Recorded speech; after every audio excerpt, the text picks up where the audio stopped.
Hello ladies and gentlemen, welcome to another thing where I talk about things. Today, I would like to talk about RPG Maker. And RPG Maker, if you're not familiar, it is a RPG making software sort of thing. It's like a piece of software that's designed to make RPG games. Stuff similar to Final Fantasy. A lot of it, like the old sprite games, are like Breath of Fire, if you know Breath of Fire, Super Mario RPG. It's kind of neat. It comes with a bit of scripting software and a bunch of like built-in assets, built-in music and sprites and things like that you can use. But there's a bunch of different iterations of the software. I'm not sure if they're all made by the same company. I think they're not. But I have been through a bunch of different versions of the software. I really like the thing, or kind of like the idea behind the thing, and even made a few games that were available for download briefly before one of the sites that was hosting them went I don't know, loopy. Back then, it was a lot more common to just have casually pirated images and sprites and things like that. And I think that as copyright started to crack down more, because this was back at least over a decade ago. This was back when I was in like high school, that I was able to find a bunch of these things.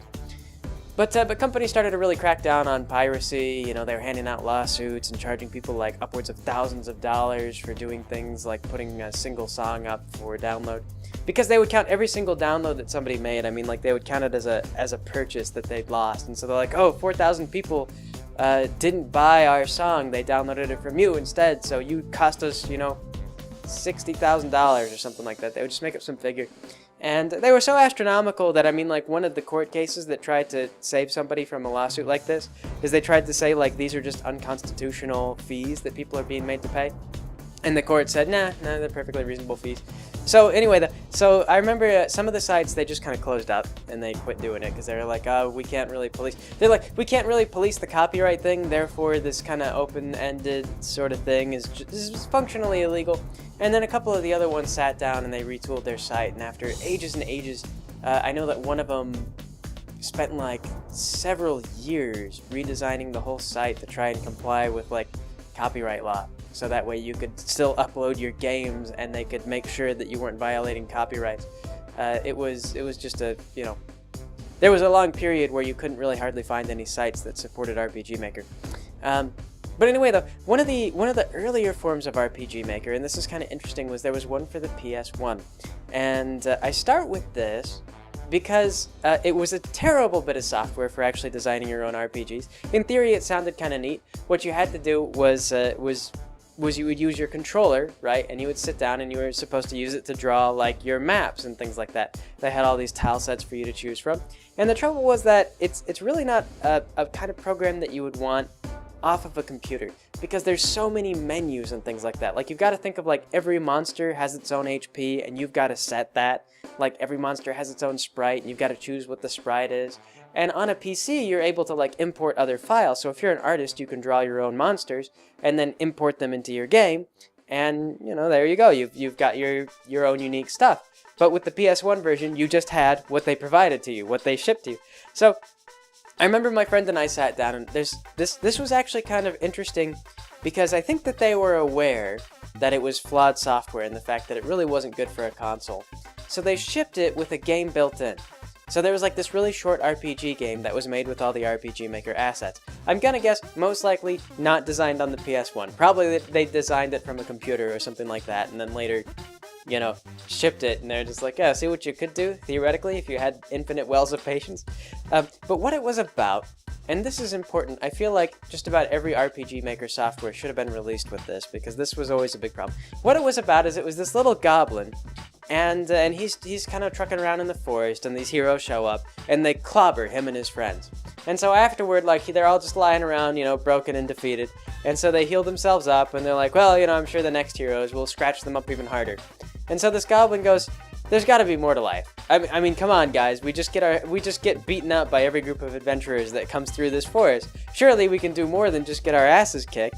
And the other goblins are like, oh, that's very dangerous kinds of thinking, Goblin. You know, we shouldn't, Goblin A, we shouldn't do that. And so Goblin A gets fed up with his life as a stupid level 1 forest goblin, and he sets out to go level up, and he wants to become like a boss monster. He wants to become the boss goblin, so that way he has a chance to actually kill the heroes.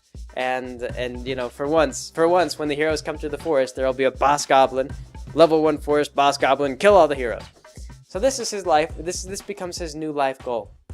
So he kind of sets out and he goes from town to town, and he stumbles into other monsters and NPCs and things like that. Like there's like a hole in the wall. I can't remember. It's like a shadow or something like that that's like just being used as an art asset, and it doesn't really do anything. So this hole in the wall decides that it wants to be in the party because it's like, yeah, I mean, like I'm just this really boring asset. Like I get used once for this one particular thing, and I just want to go out and do something else. He doesn't really want to become a boss monster, but he does want to get involved. So you get like a hole in the wall, joins you, and then you run into like a cat NPC, and this cat is like, same thing really. It's like, I'm an NPC. All I do is I wander in a circle and I say, meow.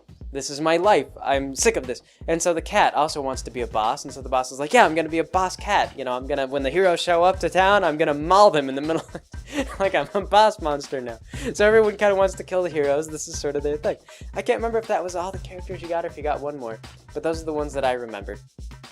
And so anyway, you kind of go on this journey, and it upsets the other monsters. They have this very like stringent religious view, like if you're a level 1 goblin, you need to stay a level 1 goblin. But they follow the same path as the heroes, is what they do, but they're not allowed to stay in town inn. So the excuse is that they actually fight their way through the forests as these other monsters are trying to stop them. And they're leveling up as they're fighting, and so you keep on going, and you actually surpass the heroes. You get to the end part of the game a little bit faster than the heroes do, because you don't have to go through as many cutscenes, you can't stay at the inns, you can't do this or that, you're just a goblin.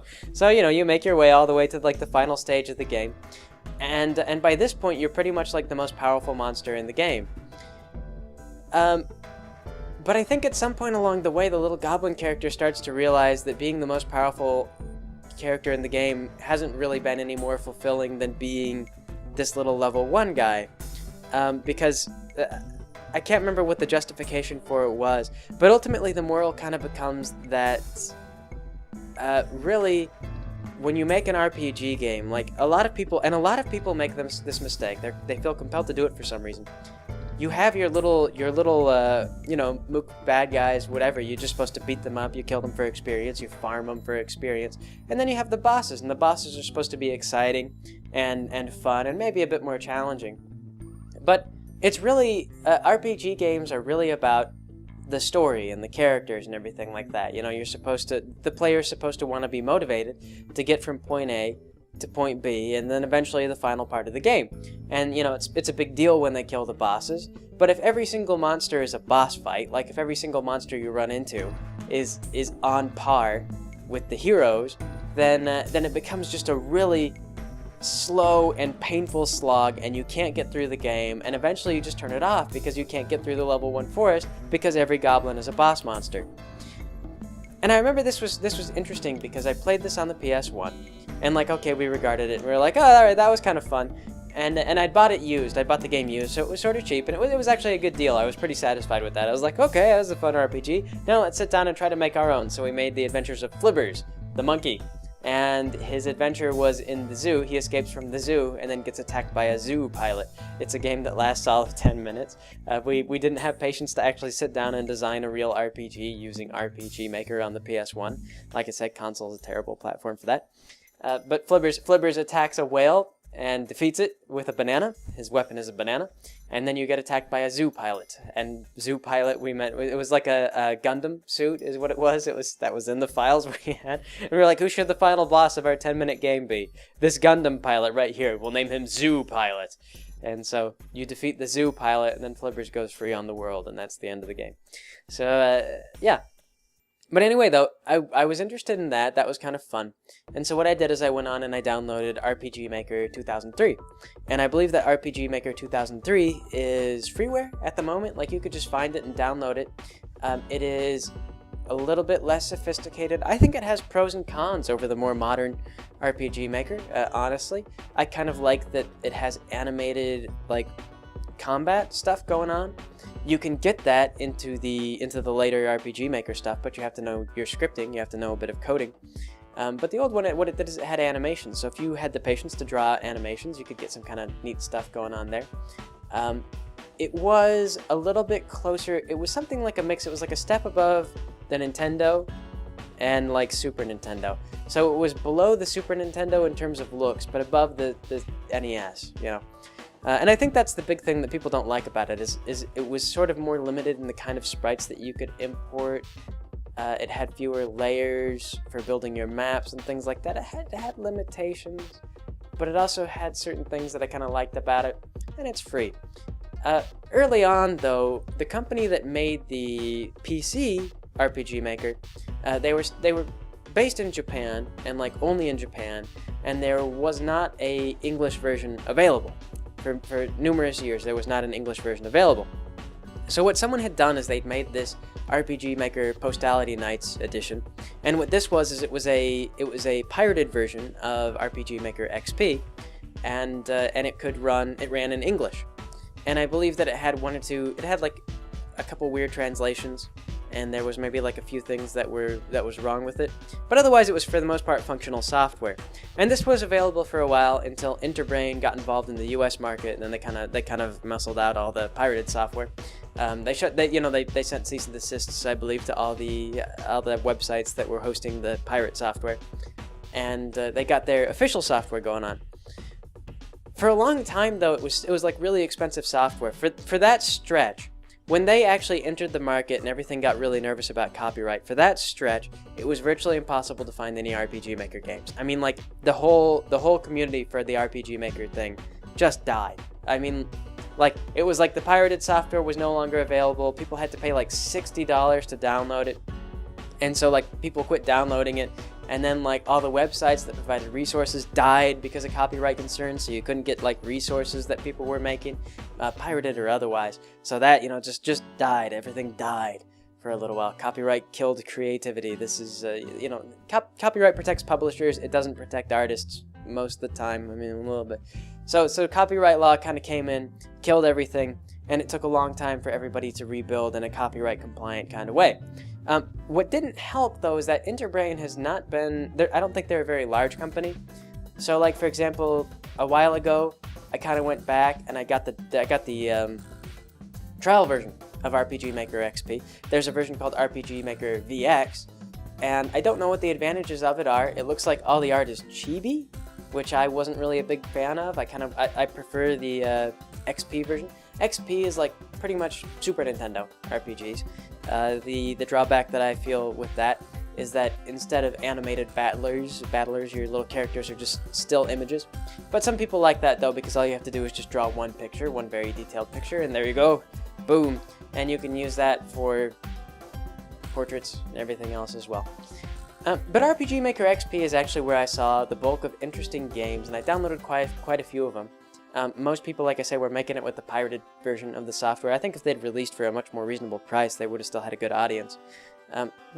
But a lot of people in those games had the tendency to want to make all their little monsters. Like, you'd get this complaint, this very amusing complaint, where people would be like, RPG Maker games, our RPG games in general are not challenging enough. We need them to be more challenging. We are not children. We can do anything. And so they would come up with these monsters, and all the level 1 monsters would just be impossible to kill. It would be like super frustrating. So, you'd like run into a lizard, like a level 1 lizard, and it would one-hit kill your party member. And you just feel like, oh crap, this is just a stupidly designed game, isn't it?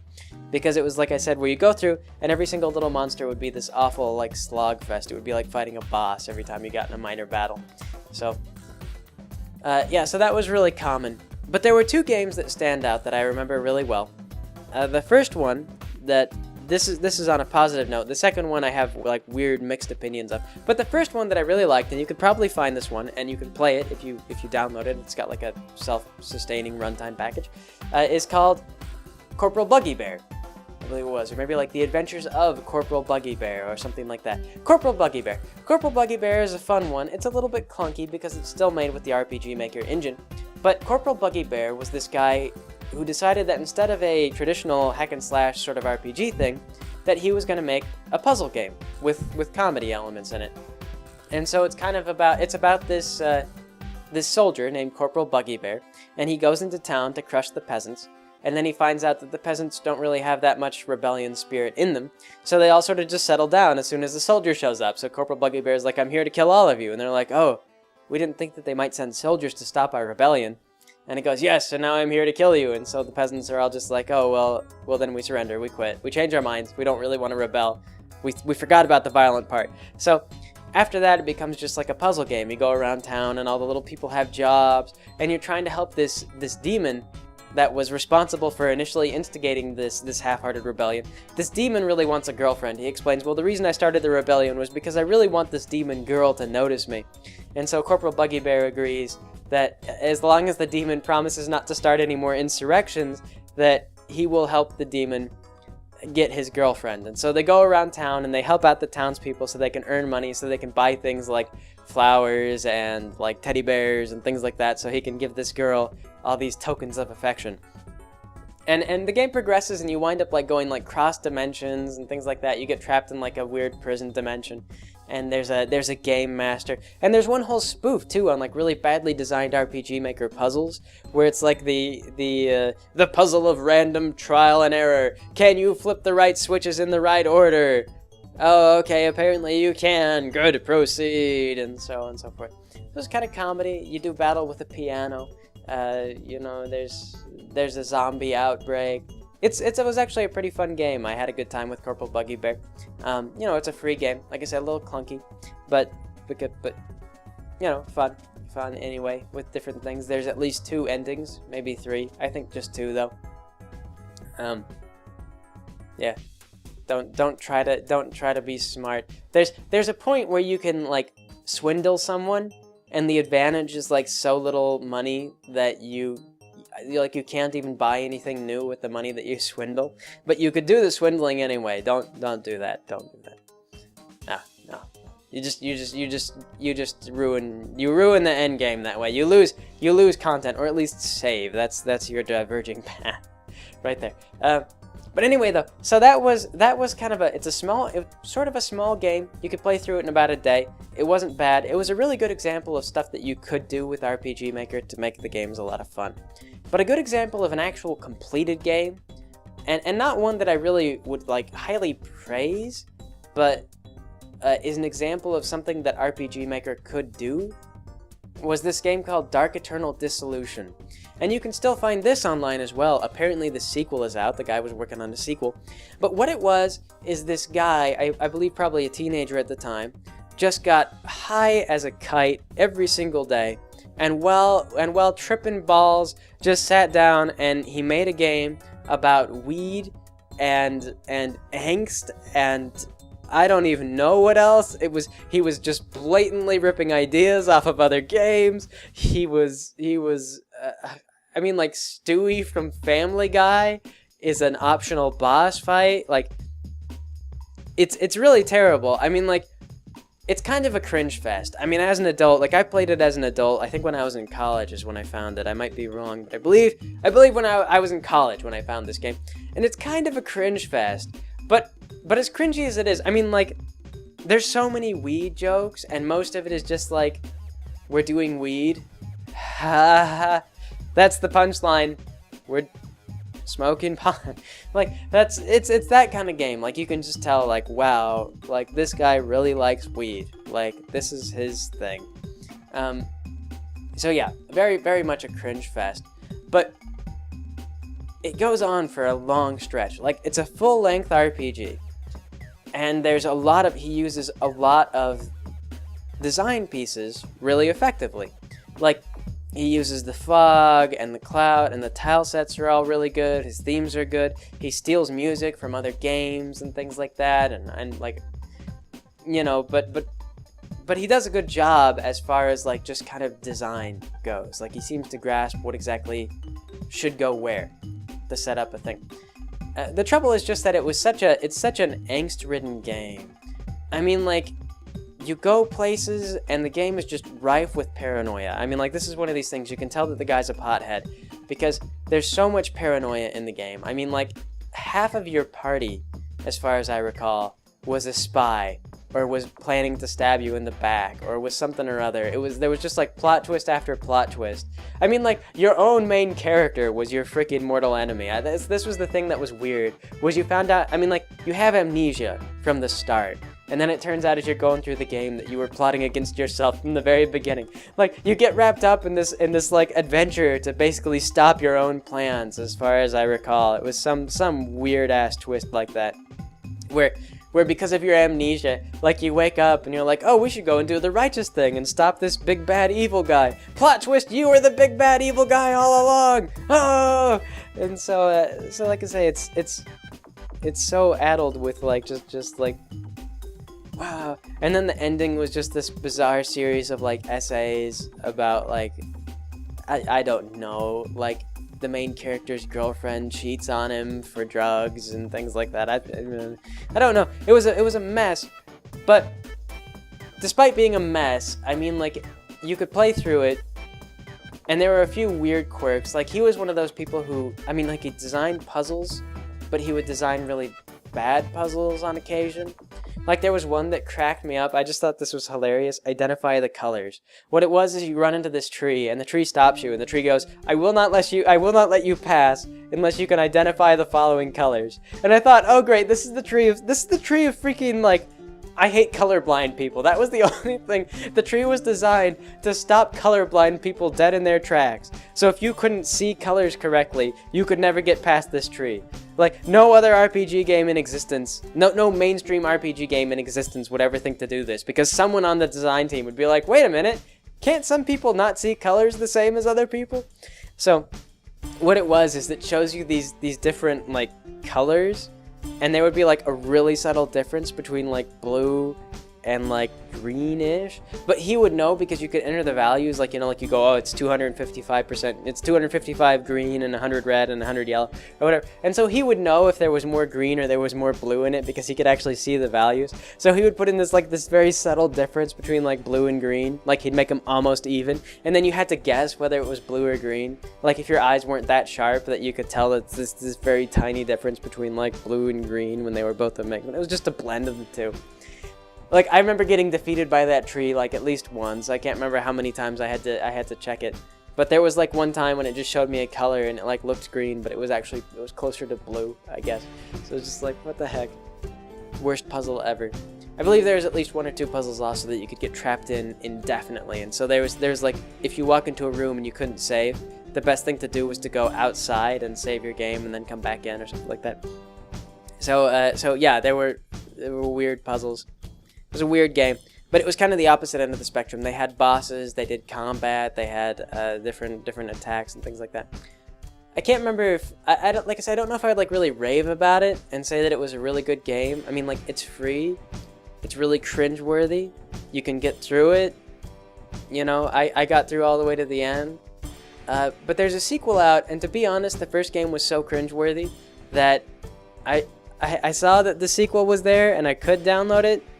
But I decided not to, cause honestly, like, I've got better things to do these days. I don't have as much free time as I used to, and you know, time can be a luxury. So I decided I just wasn't gonna play it. That's my take on that particular game. That's my review on that particular game. But yeah, RPG Maker though, it's kind of a fun bit of software. You can use it to do a variety of different things. And there's some good examples. If you go and check out the community, there's a lot of games. They're just like free-to-play games. I've heard that people use them to make like dating sim games, or like you know, the ones where like if you win the dating sim, the girl gets naked. Like you get a naked picture of the girl. So people will use them to make like dating sim games and things like that. One of the baser examples of things you could do with that software. But I personally couldn't get their software to run on my computer, and I don't remember how long it's been. Maybe they've patched it since then, but I remember I got the trial version of RPG Maker XP, and it didn't work. They finally lowered the price from like 60 to 30 or something like that after they released the VX thing, and I was like, oh, maybe I might pay that much for this. So I got the download, the 30-day trial to see if it worked with my computer software, and lo and behold, it did not work on my computer. It wouldn't run properly. So I contacted them, and they directed me to like a torrent site where somebody had made an unofficial patch. And this was kind of, it was funny because it was like the guy I was talking to, the support guy, it was like he knew it was unofficial. It was kind of like they have a fix. And so he knew that other people, like the community, had patched it. So he was just kind of like, yeah, they sort of cracked open the software and they fixed it. And so that was where he directed me to. And I said to myself, like, oh, I don't really want to, like, I just have the trial version. I don't really want to, like, buy the game if I'm going to have to torrent, you know, third-party software to make it run. I mean, if I'm going to have to torrent third-party software just to make the game run in the first place, I might as well be pirating the thing. It just seems like, you know, because the entire point of, like, buying a game is to support the devs and to have, like, ongoing patch support, like when they update things, it's to fix problems and stuff like that. If it turns out that the pirates are basically more on top of things than the game devs, like to the point where you can't run software unless you go to the pirates. Like, if the pirates have a functional game and the official developers don't, like, it's really hard to justify buying the game from the developers. So that was kind of where I was. I didn't pirate it. I was just like, you know, forget it. So I just deleted the game I just deleted the game. I uninstalled it and I was like, RPG Maker. So that's the last that I've really done much with RPG Maker. I still have RPG Maker 2003. This is one thing that's odd. RPG Maker 2003 still runs perfectly well on my computer, even though RPG Maker XP, which is supposed to be supported by the developers, did not. But it's freeware, so people who operate the freeware, they care more about it, I guess, or they don't, you know, they just do it in their free time. It's a hobby, and usually a community thing. So RPG Maker 2003 still works if anyone wants to download that. It's just that people are less impressed with RPG Maker 2003 games, as they don't look as pretty, you know. But anyway, just something I was thinking about, RPG Maker. People use it now, I believe, for releasing games on Steam on the occasion. This could be looked down upon, but I believe that Cthulhu Saves the World uses it. And other assets are original, you know, and Cthulhu Saves the World was kind of a fun game. I believe it was like, you pay $4, I think, and you get 2 games. It might have even been cheaper than that. It was a fair price. I mean, like, some of the, if you see an RPG Maker game released on Steam, as long as it's priced fairly, like, you can see, like, oh, okay, they put their own, you know, custom work into it, and it uses this engine, which is pretty limited, but they use it to tell kind of a comical story, and, you know, the game is balanced, and you can get through it, and you can have a good time. Fair enough. But yeah, anyway. Like I said, just thinking about it. I don't know why I started thinking about it, but I thought it would make an interesting video. So yeah. So that'll be it for today, I guess. Thanks for joining me. You guys have a good day.